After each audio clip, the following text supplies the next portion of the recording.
मेरो घर में गर्ने काम उसके खुर्सानी पिरो छ। मेरो माया पाउनुलाई तिम्रो मुटु त जिरो छ। मेरो घर में गर्ने काम उसके खुर्सानी पिरो छ। मेरो माया पाउनुलाई तिम्रो मुटु त जिरो छ। पहरनी छौरी प्यार में गे नंबर 1 मधेसी छै। पहरनी छौरी प्यार में गे नंबर 1 मधेसी छै। पहरनी छौरी प्यार में गे नंबर 1 मधेसी छै।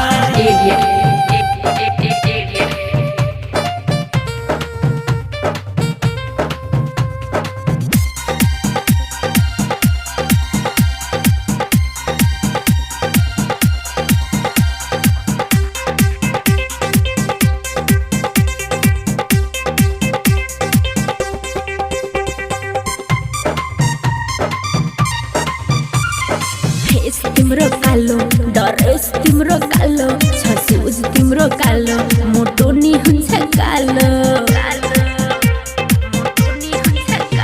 जे खाइ छै देसी खाना पूरा हुन्छ मर्दाना।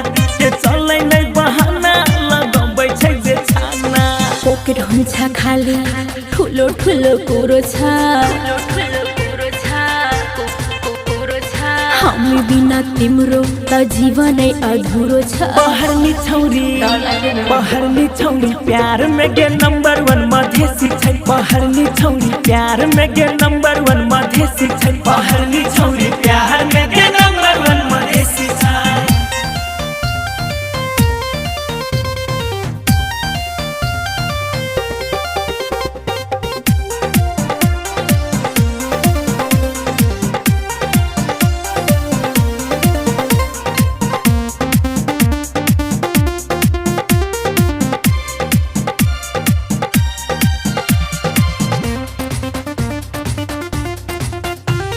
घर की रानी ठुली तिमी बनी हिँड्छौ कुली।